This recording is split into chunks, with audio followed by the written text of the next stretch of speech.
BJP പറയുന്നത് vote bank രാഷ്ട്രീയത്തിൽ ഊന്നി നിന്നുകൊണ്ടാണ് കോൺഗ്രസ് പെരുമാറുന്നത്.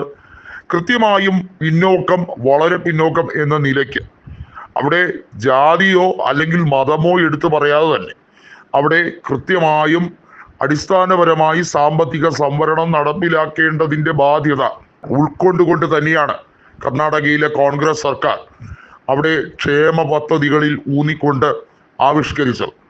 മുസ്ലിം വിഭാഗത്തിൽ കോൺട്രാക്ടർമാരുടെ കാര്യത്തിൽ 4% വർധനവുണ്ടാക്കിയിരിക്കുന്നു. BJP സർക്കാരായിരുന്നെങ്കിൽ ഇതൊന്നും നടത്തില്ലായിരുന്നു എന്ന രീതിയാണ്. കൃത്യമായിട്ടുള്ള ഒരു വംശീയത പറഞ്ഞുകൊണ്ടാണ് BJP അവിടെ വോട്ട് പിടിക്കുന്നത്.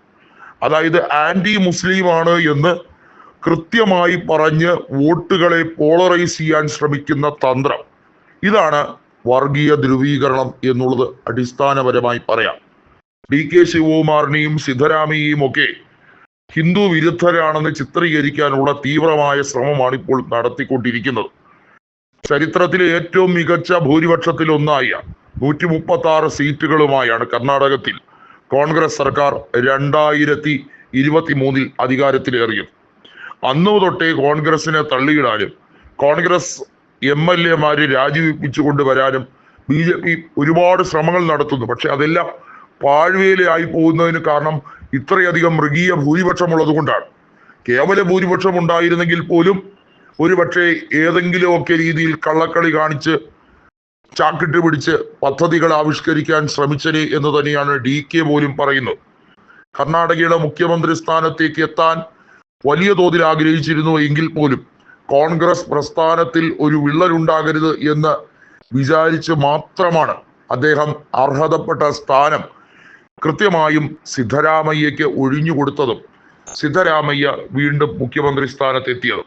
വാസ്തവത്തിൽ ജനതാദൾ സെക്യുലർ നേതാവായിരുന്ന സിദ്ധരാമയ്യ കോൺഗ്രസിൽ എത്തിയത് വളരെ യാദൃച്ഛികമായാണ്.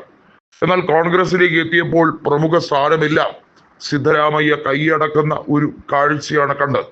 എന്നിട്ട് പോലും ഒരു രീതിയിൽ കോൺഗ്രസിനെ അള്ളുവെക്കാതെ കോൺഗ്രസ് പ്രസ്ഥാനത്തിന് ഒരു രീതിയിലും പ്രതിരോധത്തിലാക്കാതെയായിരുന്നു സിദ്ധരാമയ്യ പദ്ധതികളെല്ലാം അവലംബിച്ചത്. ഇപ്പോഴിതാ പുതിയ ട്വിസ്റ്റ് ഉണ്ടാക്കാൻ വേണ്ടിയുള്ള ശ്രമമാണ്.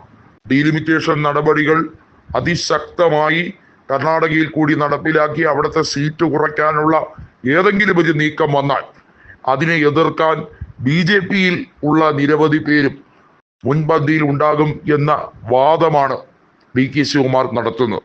നേരത്തെ ഭാഷാ പ്രശ്നവുമായി ബന്ധപ്പെട്ട കാര്യത്തിൽ യെദ്യൂരപ്പ അമിത്ഷായെ എതിർത്തതിന്റെ പേരിലാണ് അമിത്ഷാ യെദ്യൂരപ്പയെ മാറ്റാൻ കേന്ദ്രത്തിന് നിർദ്ദേശം നൽകിയതും യെദ്യൂരപ്പ തൽസ്ഥാനത്തു നിന്നും മാറി മുഖ്യമന്ത്രി സ്ഥാനം ബസവരാജ് ബൊമ്മയിലേക്ക് എത്തിയതും.